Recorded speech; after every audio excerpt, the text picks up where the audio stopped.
Assalamualaikum warahmatullahi wabarakatuh.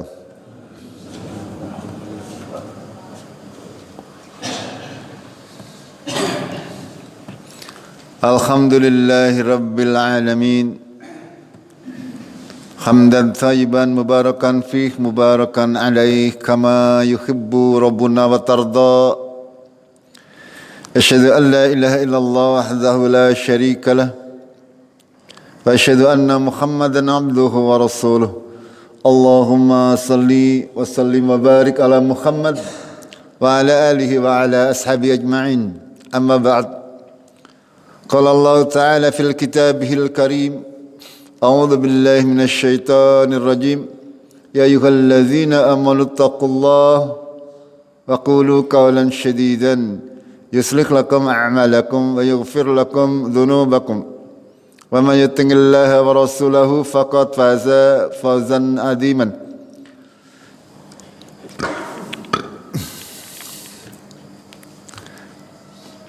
Jamaah subuh rahimakumullah. Marilah kita bersama-sama senantiasa berusaha meningkatkan diri kita, meningkatkan keimanan dan ketakwaan kita kepada Allah Tabaraka wa Ta'ala. Karena hanya dengan itulah kita insyaallah akan bisa selamat di dunia wal akhirah. Pada kesempatan yang mulia ini sedikit akan saya bawakan satu buah hadis dari Ibnu Hibban terkait ada 7 pertanyaan Nabi Musa kepada Allah Tabaraka wa Ta'ala. Dalam sebuah hadis yang cukup panjang,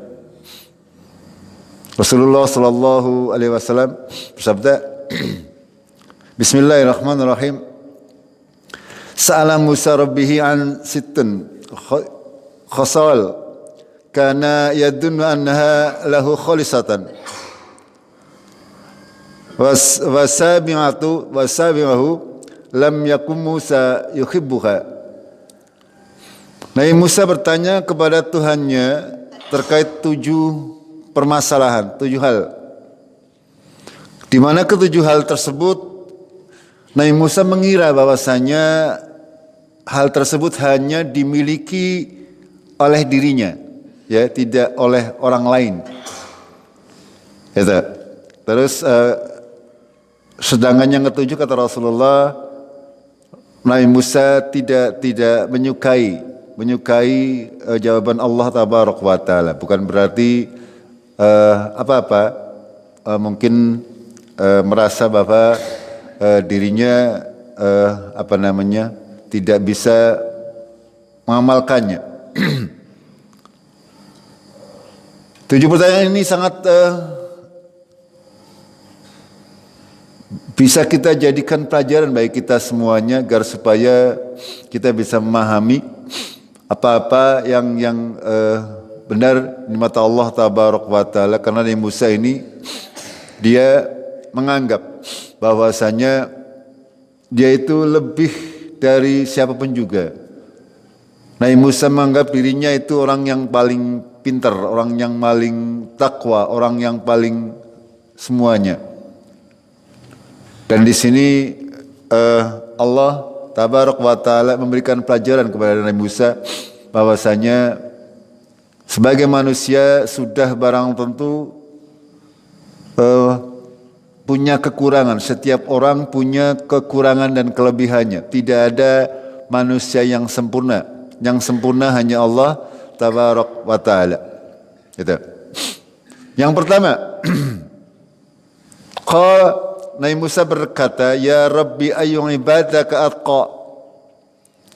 Nabi Musa bertanya kepada Tuhannya, Ya Rabb, siapa di antara hamba-hambamu yang paling bertakwa? Nabi Musa menganggap bahwa dirinya lah yang paling bertakwa.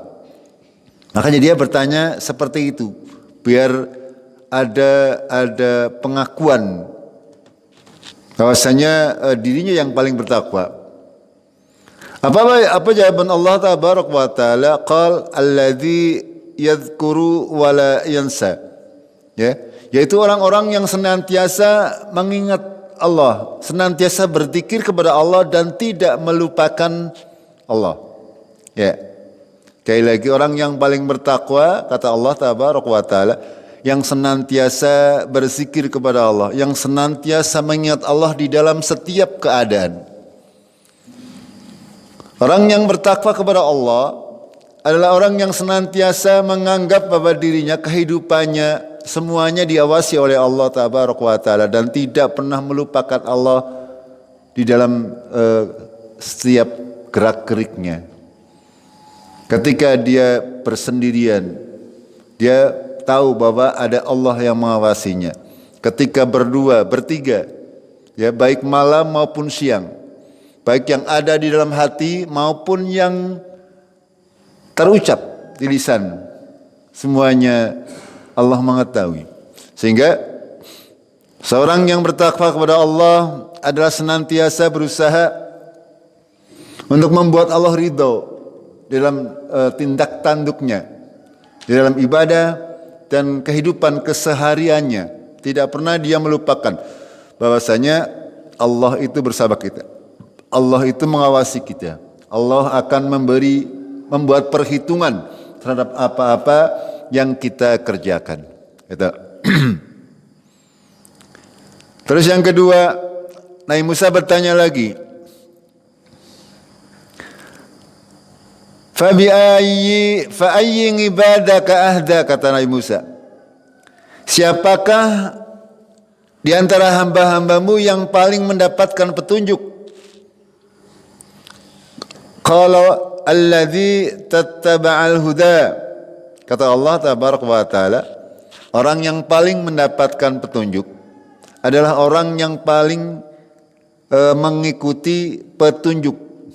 Ya, orang yang paling mengikuti petunjuk.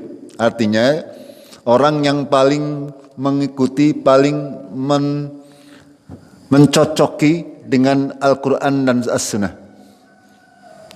Orang yang paling mendapatkan petunjuk, kata Allah Tabaraka wa Ta'ala, adalah orang-orang yang senantiasa melandaskan seluruh sendi kehidupannya dengan Al-Quran dan As-Sunnah, dalam keimanannya, dalam ibadahnya, di dalam muamalahnya maupun adab dan akhlaknya, senantiasa berlandasan kepada Al-Quran dan sunnah-sunnah sahihah. Sekali lagi bahwasanya orang yang paling mendapatkan petunjuk adalah orang-orang yang senantiasa mengikuti petunjuk. Allah sudah sering menjelaskan kepada kita semuanya bahwa jalan Allah adalah satu. Ya, jalan Allah adalah siratal mustaqim, tidak ada jalan lain, dan kita tidak boleh mengambil jalan-jalan selain jalannya Allah yang lurus. Karena kalau kita mengambil jalan selain jalannya Allah, maka kita akan terpecah belah menjadi berkelompok-kelompok, menjadi bergolong-golong. Ini yang harus kita cermati, bahwasanya kata Allah yang paling mendapatkan hidayah adalah orang-orang yang senantiasa berpegang teguh kepada Al-Quran dan As-Sunnah sahihah. Lalu berikutnya yang ketiga, fa ayyi ibadaka ahkam, kata Nabi Musa, siapa di antara hambamu ya Allah yang paling adil? Yang paling adil, kata Allah, qala alladzi yahkumu lin-nasi ma yahkumu li nafsihi, yaitu orang-orang yang ketika menghakimi orang lain itu seolah-olah dia sedang menghakimi diri sendiri. Itu segala sesuatunya dipertimbangkan dengan mengacu kepada diri sendiri. Ya, kalau seperti itu kita akan bisa membuat keadilan ketika kita menghakimi sebuah permasalahan, ya. Itu kita ibaratkan bahwa yang sedang dilanda kasus tersebut adalah diri kita sendiri. Sudah barang tentu kita sebagai manusia tidak mau ketika kita disakiti. Ya. Sebagai manusia secara fitrah kita tidak mau merasa dirugikan. Sebagai manusia kita tidak mau dizalimi. Dan itu ketika kita menjadi hakim bagi manusia, ya, itu usahakan bahwa segala sesuatunya dikembalikan kepada diri kita sendiri. Ya artinya ketika kita kalau dipukul sakit ya berarti berusaha untuk tidak memukul orang lain. Ketika kita dikatakan buruk kita tidak suka, berarti kita jangan mengatakan buruk kepada orang lain. Ini semuanya akan kita kembalikan kepada diri kita sendiri. Agar supaya kita menjadi orang adil, orang yang bisa menghakimi segala sesuatu dengan seadil-adilnya adalah berusaha untuk menempatkan diri sendiri di dalam pihak yang terdakwa, gitu. Kalau ini dilakukan, insya Allah ya semua manusia akan merasakan keadilan. Akan tapi pada kenyataannya tidak demikian. Ya pada kenyataannya tidak demikian. Ya orang-orang menghakimi itu kadang-kadang sesuai dengan pesanan daripada orang-orang yang mungkin mempunyai duit ya, mempunyai uang dan sebagainya. Sehingga terkadang mereka menghakimi tidak semestinya, ya tidak semestinya.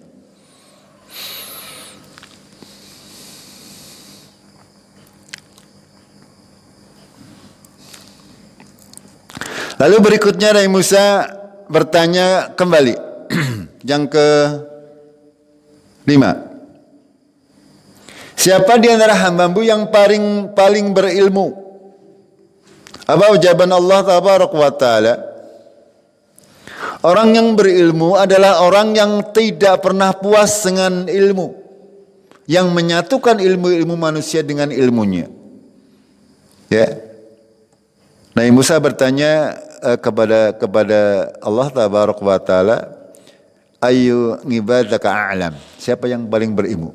Qala alimu la yasma'u man minal ilmi yajma'u ngilmun nas ila ilmihi, kata Allah Tabaraka wa Ta'ala. Siapa yang paling berilmu, kata Allah Tabaraka wa Ta'ala, adalah orang yang tidak pernah puas dengan ilmunya dan dia mengumpulkan ilmu-ilmu manusia untuk digandengkan atau disatukan dengan ilmu yang sudah dia miliki.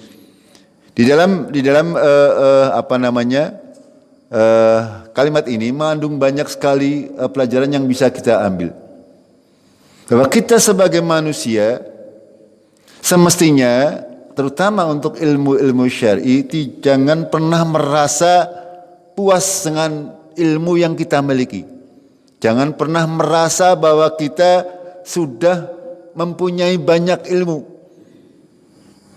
Pada hakikatnya, ketika kita berusaha untuk mencari ilmu, ya baik ilmu dunia maupun ilmu akhirat sebenarnya, ya semakin kita berusaha mencari ilmu, semakin banyak hal-hal yang tidak kita ketahui.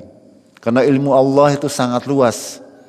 Ya, ilmu Allah itu tidak akan pernah habis. Bahkan kata Allah dalam Al-Quran, seandainya ranting-ranting pohon yang ada di dunia ini menjadi pena dan lautan dijadikan tinta, tidak akan habis ditulis kalimat-kalimat Allah, walaupun ditambahkan lagi 7 lautan lagi sebagai tinta untuk menulis kalimat-kalimat Allah, itu tidak akan pernah bisa habis. Makanya ini penting bagi kita. Dan memang tidak semua orang diberi kesenangan untuk menimba ilmu. Ya kadang ketika kita menimba ilmu atau belajar sesuatu cepat bosan, ya baru belajar sebentar sudah bosan.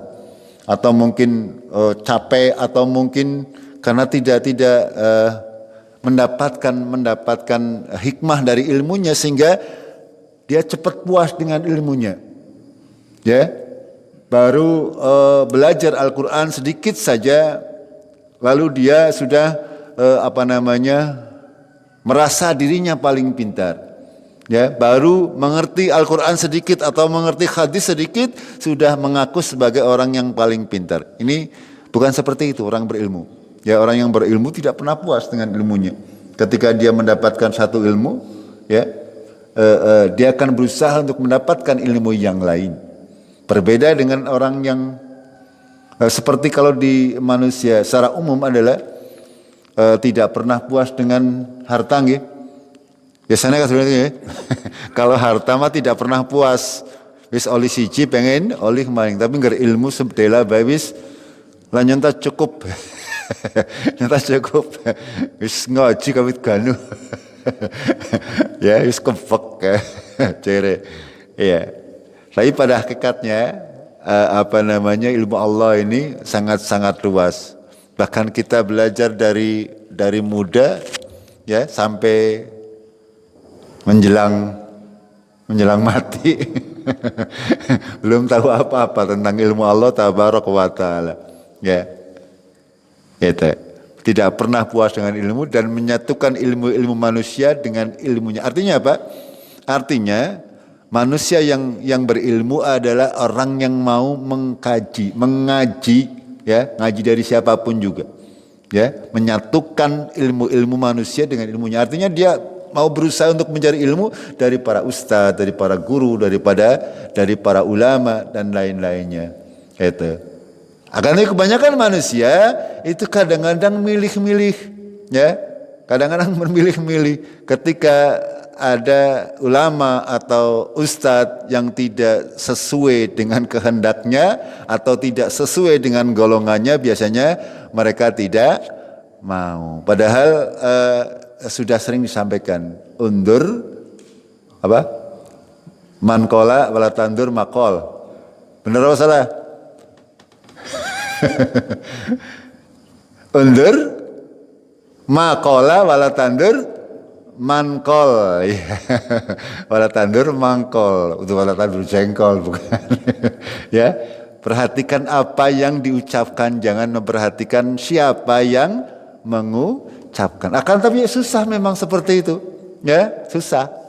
Bagaimanapun juga kita akan melihat siapa yang ngomong, gitu. Begitu juga. Ya, tapi sebenarnya ini kadang bisa berlaku, ya kadang juga tidak bisa berlaku. Gitu.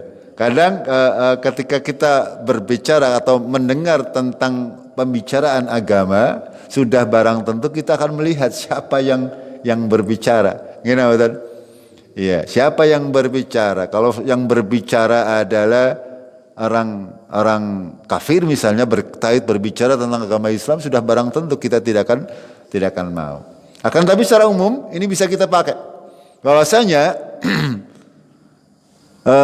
timbanglah apa yang diucapkan orang dengan Al-Quran dan Sunnah. Itu. Jangan dilihat siapa yang berkata, tapi timbang apa yang dia katakan dengan Al-Quran dan Sunnah. Ini makanya pentingnya kita untuk mempunyai bekal ilmu terlebih dahulu. Mempunyai bekal dasar yang kuat, akidah yang kuat. Ya, ketika kita punya akidah yang kuat, ketika ada datang ilmu dari siapapun juga, kita akan bisa menyaringnya. Menyaringnya. Dan ini juga tidak semua orang diberikan oleh Allah kemampuan untuk menyaring, ya, tidak semuanya. Ya, orang kadang asal yang ngomong si fulan langsung baik percaya. Gini betul? Iya, bu bener bu salah, sami'na wa ata'na. Ya apa kata atau kata ustadznya, apa kata kiai ini? Itu tidak boleh seperti itu, ya. Siapapun juga perkataannya boleh dibantah kecuali perkataan Nabi Sallallahu Alaihi Wasallam. Ini yang harus kita tamkan. Ya, siapapun dari antara manusia, baik ulama, baik ustadz, baik siapapun juga, terkait masalah agama ini boleh dibantah kalau tidak sesuai dengan Al-Quran dan As-Sunnah. Tapi kalau sudah hadis Rasulullah Sallallahu Alaihi Wasallam, itu yang kita mengucapkan sami'na wa ata'na. Itu seperti itu. Jadi menyatukan ilmu manusia dengan ilmunya. Artinya banyak belajar, banyak bergaul dengan orang salih. Ya, banyak mengikuti kajian-kajian. Itu. Kalau panjenengan, ya monggo di samping ngaji dengan kita, ya, panjenengan usahakan ngaji tempat lain ataupun sekarang sih sangat-sangat mudah, ya. Media-media sangat-sangat banyak, baik di radio, di televisi, di YouTube, ya.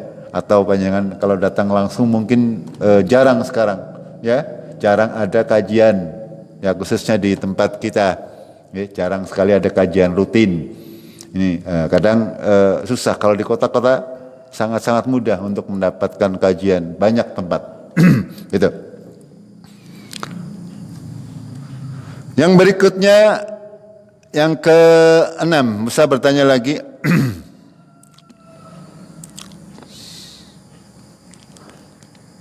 Nabi Musa bertanya, siapa di antara hamba-hambamu yang paling mulia, yang paling kuat, ya, paling kuat. Yang paling kuat, yang paling berkuasa. Allah menjawab, adalah orang yang paling kuat, kata Allah, orang yang ketika mampu membalas, dia lebih memilih untuk memaafkan. Ini orang yang kuat, kata Allah Tabaraka wa Ta'ala. Orang yang kuat itu bukan orang yang dia punya kekuasaan lalu dia menjalankannya semena-mena, semaunya sendiri. Ya, ketika dia berada di atas angin, ya, sementara musuhnya sudah di bawah, langsung diitek-itek. Gampangnya cara orang Cikadune seperti itu. Bukan seperti itu.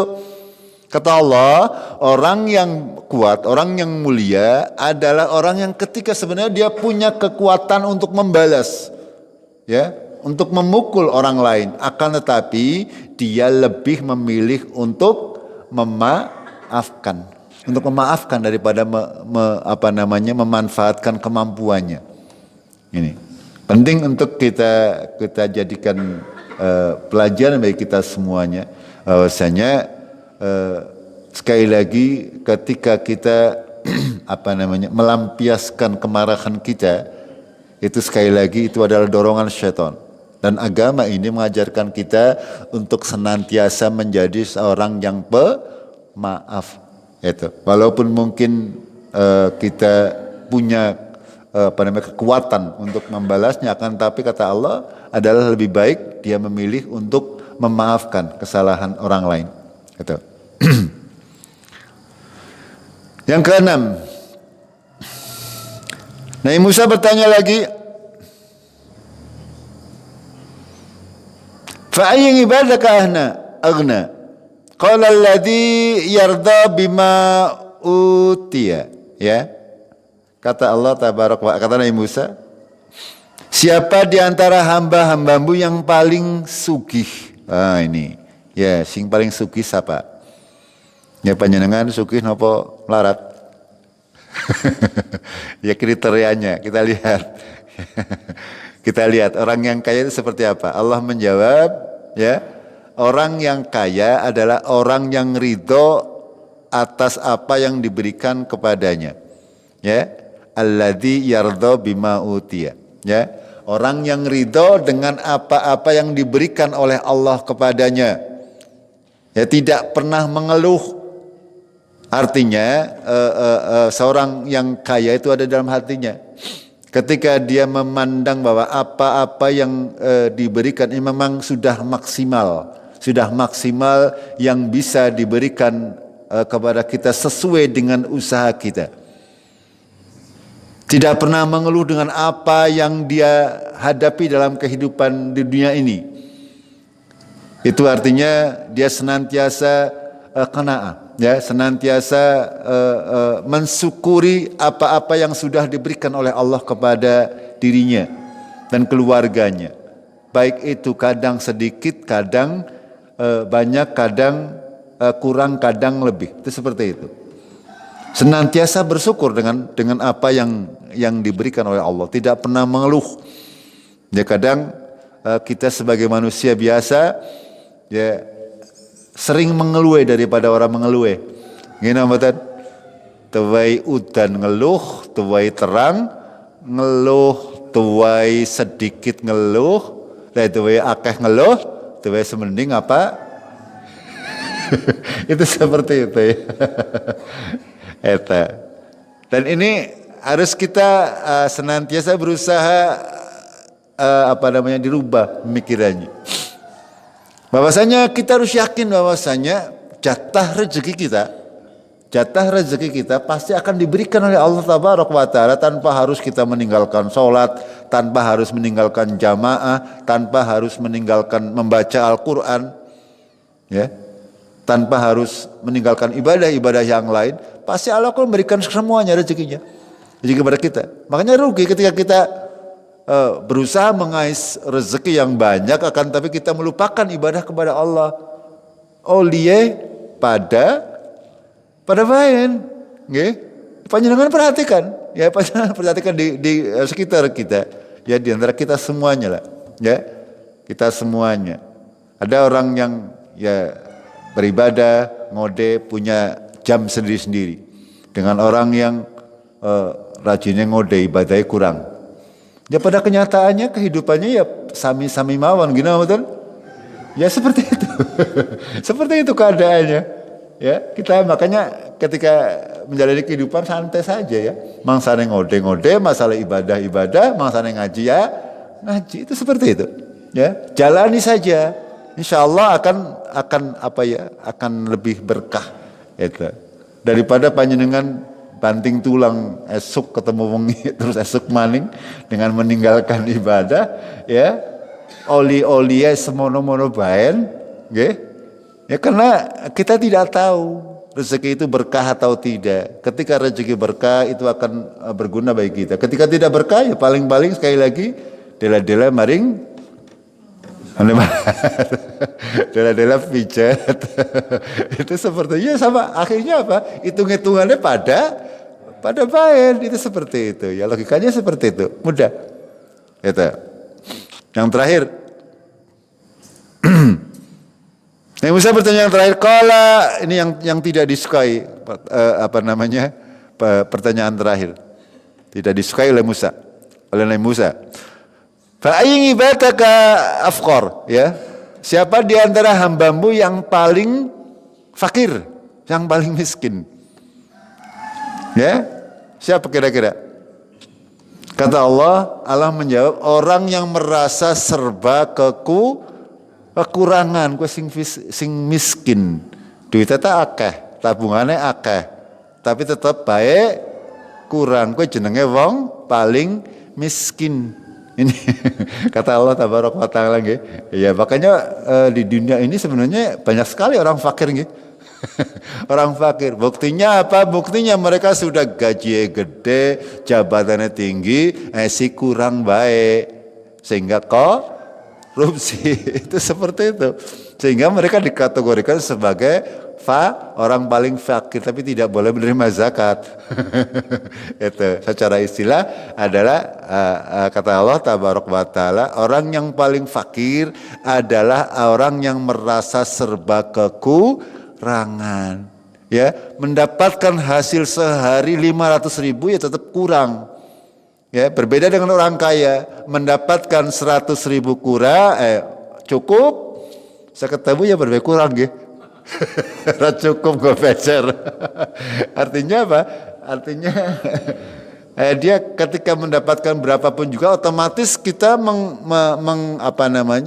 membelanjakannya ya sesuai dengan yang kita mampu ya. Ketika kita mendapatkan penghasilan 100.000 ya becere aja ngasih lebih 100.000. Itu seperti itu. Orang mampu seperti itu. Ya kadang kita masalahin dengar kemarin dhuwur singgi. Dengar kan delengan nang dhuwur baik. Kayak kita yang kayak masa nyong ora. Itu kadang-kadang menjadi kita sebenarnya orang kaya tapi menjadi orang miskin karena tidak pernah merasa cukup, yang merasa selalu kekurangan. Ini jamaah rahimakumullah, ini 7 pertanyaan yang ringan, nggih. Yang ringan sebenarnya kalau kita baca, tapi kalau kita amalkan berat. Tapi ini sebagai tambahan pemahaman kepada kita semuanya agar supaya kita bisa menempatkan segala sesuatu sesuai dengan proporsinya.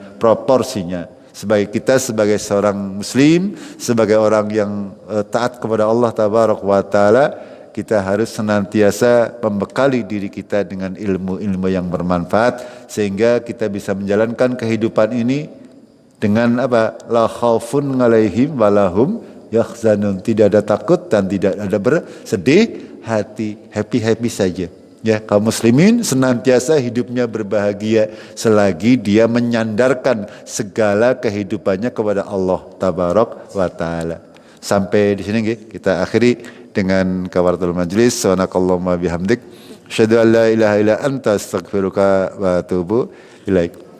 Assalamualaikum warahmatullahi wabarakatuh.